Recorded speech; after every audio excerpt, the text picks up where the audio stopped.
आता आम्ही मसाई पठाराकडे वाटचाल करत आहोत. पाऊस नाही त्यामुळं थोडीशी वाट सोपी वाटते, पण अतिशय अवघड आणि दुर्गम भागातून ही वाट निघालेली आहे.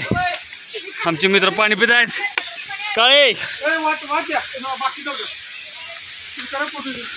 करतो या तुम्ही. त्या धबधब्याचा आवाज येतोय. थांबू नका चला थांबायचं नाही. चला जास्त लोड घेऊ नका.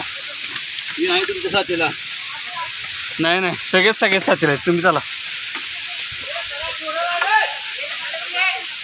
अतिशय दुर्गम अशी वाट आहे.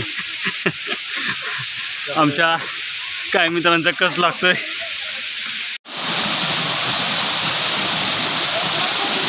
सह्याद्रीच्या कुशीतून वाहणारा हा धबधबा.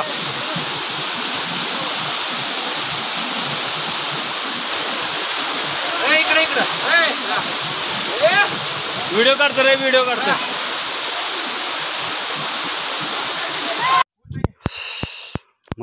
मसाई पठाराच्या दिशेने आम्ही उलटा प्रवास करतात. उलटा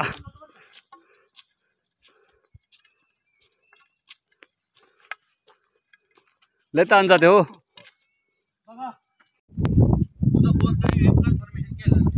पावनखिंडच्या रोडवरील हा मसाई पठार आहे. संपूर्ण पठारावरती तुम्ही बघा, कुठेही तुम्हाला मोठं झाड दिसणार नाही उगवलेलं. पूर्णपणे खडकाचा हा पठार आहे. हा तब्बल 10 किलोमीटरचा पठार आहे आणि याच वाटेने आम्ही पावनखिंडीकडे वाटचाल करतो आहोत.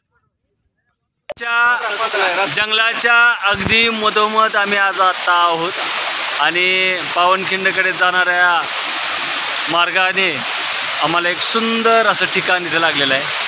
अतिशय घनदाट जंगलामध्ये आता आम्ही प्रवेश केलेला आहे. तुम्ही बघताय जंगल. सूर्यकिरण देखील इथे व्यवस्थित येऊ शकत नाही. सगळेजण या घनदाट जंगलामध्ये आनंद लुटण्याचा प्रयत्न करतात.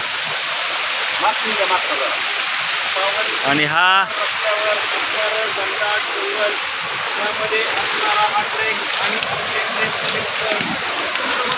बघू शकता तुम्ही, अतिशय घनदाट जंगल आहे. अतिशय घन, म्हणजे झाडाला सुद्धा शेवाळा चढलेला आहे. हे बघा. हॅलो. छत्रपती शिवाजी महाराज की जय. छत्रपती संभाजी महाराज की जय. ऊन आणि पावसाचा खेळ चालू आहे आणि हा त्यातून वाहणारा सुंदर असा धबधबा.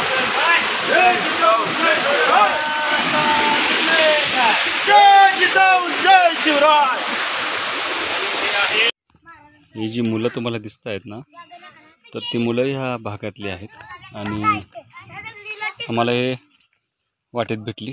तर हे मुलं आम्हाला सिस पेन्सिल, पेन, वह्या, पुस्तकं याची मागणी करतात. हां बोल. हां दिवसभर आहेत बा, दिवसभर आहेत. हां गोळ्या बिस्किटं आम्ही दिलेत. हा इथे देते थोड्या वेळात. भरपूर लोक येणार आहेत. हां पण तुम्ही जेवण करून घ्या आणि मग थांबा. नाही आता आम्ही नाही. उद्या नाही आता. उद्या पण येतील कदाचित काय का. चला बाय बाय. तर ही मुलं जी आहेत ना ती हो पुढच्या वर्षी पण येतो. हे मुलं आम्हाला गोळ्या बिस्किट त्याचबरोबर वही, पेन याची मागणी करतात. कारण या दुर्गम भागामध्ये या सगळ्या वस्तू पोहोचत नाहीत आणि एका वस्तूसाठी त्यांना पन्हाळ्याला जावं लागतं, जे इथून साधारण 50-1 किलोमीटरपर्यंत आहे. तर या लोकांना मदतीसाठी आमच्या ट्रेकर्सची ग्रुपच्या वतीनं वह्या पुस्तकांचं नियोजन केलेलं आहे. तर अजूनही आपल्या सह्याद्रीच्या दुर्गम भागातील आपल्या लोकांसाठी ही मदत पोचणं अत्यंत गरजेचं वाटतं. थँक्यू. याच पावनखिंडीमध्ये ज्या ठिकाणी या महाराजांनी विशालगडाकडे प्रस्थान केलं त्याच ठिकाणी आता मी आहे आणि या ठिकाणावरून महाराजांनी या निमुळत्या वाटेतून विशाळगडाकडे प्रस्थान केले. आपण बघू शकता किती छोटीशी वाट आहे, दुर्गम वाट आहे, विमुळती वाट आहे आणि याच मार्गातून महाराज सुखरूपपणे विशाळगडावर पोहोचले. ज्या ठिकाणी बाजीप्रभू बांदल यांनी शहीद झाले आणि स्वराज्यासाठी त्यांनी बलिदान दिलं, हीच जागा ज्या ठिकाणी आपण आता उभे आहोत आणि या ठिकाणी आमचा संपूर्ण ट्रेक पूर्ण झालेला आहे. धन्यवाद.